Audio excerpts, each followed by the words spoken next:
सुप्रभात बच्चों। आज मैं आप लोगों को आत्मकथ्य काव्य के बारे में पढ़ाने वाली हूँ, जो जयशंकर प्रसाद द्वारा लिखित है। हमने इसका काव्य को पहले भी पढ़ा है, जिसमें हम लोगों ने इस काव्य के बारे में पढ़ा था कि किस प्रकार कवि कहते हैं कि मन रूपी भौरा गुनगुनाते हुए यह अपनी सी कहानी कह जाता है। आज इतनी सारी घनी पत्तियां मुरझाकर गिर पड़ी हैं। कवि के कहने का आशय यह है कि आज उनके मन में कुछ ऐसी पुरानी स्मृतियां आने लगी हैं जिससे उसका हृदय अत्यधिक दुख का अनुभव कर रहा है। कवि कहते हैं कि मन के इस अंतहीन विस्तार में जीवन की ऐसी अनगिनत घटनाएं हैं। कवि अपने मित्रों को संबोधित करते हुए कहते हैं कि मेरे जीवन के इस विषाद युक्त होने की बात जानकर भी तुम कह रहे हो कि मैं अपनी बीती हुई दुर्बलता की बातें कह दूं। आगे कवि ने बताया, तुम सुनकर सुख पाओगे, देखोगे यह गागर रीति, किंतु कहीं ऐसा ना हो कि तुम ही खाली करने वाले। अपने को समझो मेरा रस ले अपनी भरने वाले।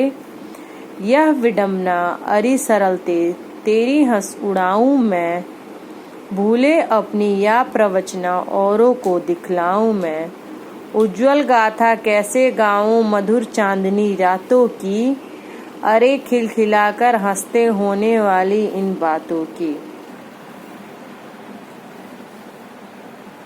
कवि के जीवन में अतीत की असंख्य घटनाएं ऐसी हैं जिनमें उनसे दुख ही दुख मिला है। कवि कहते हैं कि यदि मैं अपनी बीती हुई कहानी सुनाऊंगा तो लोगों को तो उससे आनंद मिलेगा, परंतु साथ ही वे यह भी देखेंगे कि मेरा जीवन सुख और प्रसन्नता से बिल्कुल ही खाली है। कवि कहते हैं, मेरा रस लेकर स्वयं को भरने वाले अर्थात मेरी व्यथा की कहानी सुनकर रस विभोर होने वाले लोगों सुनो। कहीं ऐसा न हो कि मेरी आत्मकथा कथा को सुनकर तुम अपने आप को ही मेरे जीवन रूपी घड़े से सुख रूपी रस निकालकर उसे खाली करने वाला समझ लो। भाव यह है कि कवि से आत्मकथा लिखने का अनुरोध करने वाले लोगों को जब उसकी व्यथा की गहराई का आभास होगा, तब वे स्वयं को ही दोषी समझते हुए पश्चाताप करते रहेंगे। कवि कहते हैं कि यह विडम्बनापूर्ण उपहासजनक बात ही होगी कि मैं सीधेपन की हंसी उड़ाऊं। तात्पर्य यह है कि कवि अपने भोलेपन के कारण बहुत पीड़ा सहनी पड़ी है। मिला कहाँ सब सुख जिसका मैं स्वप्न देखकर जाग गया, आलिंगन में आते आते मुस्काया कर जो भाग गया। जिसके अरुण कपोलों की मतवाली सुंदर छाया में अनुरागनी उषा लेती है निज सुहाग मधुमाया में। आगे वे कहते हैं कि कवि को अपने भोलेपन के कारण बहुत सी पीड़ा सहनी पड़ी। यदि वह अपनी सरलता का उपास करता है तो उसके लिए विडम्बना ही होगी। कवि कहते हैं, यदि वह सीधेपन में की गई अपनी भूलों तथा उसका लाभ उठाकर लोग दूसरे द्वारा दिए गए धोखों की कहानी सुनाते हैं तो यह सब बात भी उसके लिए विडम्बनापूर्ण ही होगी। कवि के साथियों ने उनसे अनुरोध किया था कि वे अपनी आत्मकथा लिखें, परंतु कवि का जीवन इतना दुखमय रहा है कि उसकी आत्मकथा को पढ़कर लोगों को यह लग सकता है कि उनकी पीड़ा भरी स्मृतियों को कुरेद कर उन्होंने उसे और भी दुखी कर दिया है। इस प्रकार उन्हें ऐसा लग सकता है कि कवि का जीवन गाथा का रसास्वादन करने के लिए उन्होंने उसके जीवन के सुख रूपी रस को निकालकर उसे और ही खाली कर दिया। कवि अपने जीवन में सरलता पूर्वक व्यवहार के कारण बहुत दुख उठाना पड़ा।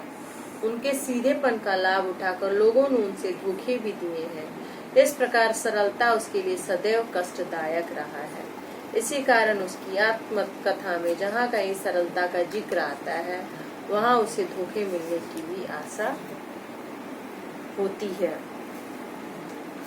उज्ज्वल गाथा कैसे गाऊं मधुर चांदनी रातों की, अरे खिलखिला कर हंसते होने वाले उन बातों की। मिला कहाँ सब सुख जिसका मैं स्वप्न देखकर जाग गया, आलिंगन में आते आते मुस्काया कर जो भाग गया।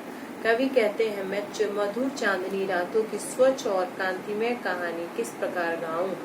चांदनी रात में खिलखिलाकर हंसते हुए होने वाले वार्तालाप का वर्णन मैं कैसे करूं। मुझे वह सुख कहाँ मिल पाया जिसका सपना देखते देखते मैं जाग गया था। जो सुंदर स्वप्न मेरे आलिंगन में आते आते मुस्कुरा कर भाग गया था, उसकी कहानी मैं कैसे कहूँ।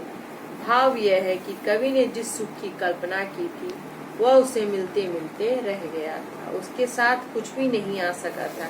इस प्रकार सुख से वंचित रहने के कारण दुखमय गाथा का वर्णन कवि ने अत्यंत कठिनाई से किया है।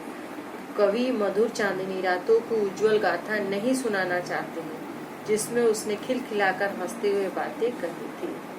स्वप्न देखकर जाग जाने से कवि का तात्पर्य है कि उसने जिस प्रकार का सुख प्राप्त करने की कल्पना की थी, यथार्थ में वह सुख उसे मिल नहीं सका। सुख की आकांक्षा उसके लिए एक सुखद स्वप्न की तरह याद बन गई। बच्चों, मैं इस आत्मकथ्य इस काव्यांश को मैं यही रोक रही हूँ। इसे मैं आगे आपको अगले क्लास में मैं आपको आगे इसके बारे में बताऊंगी।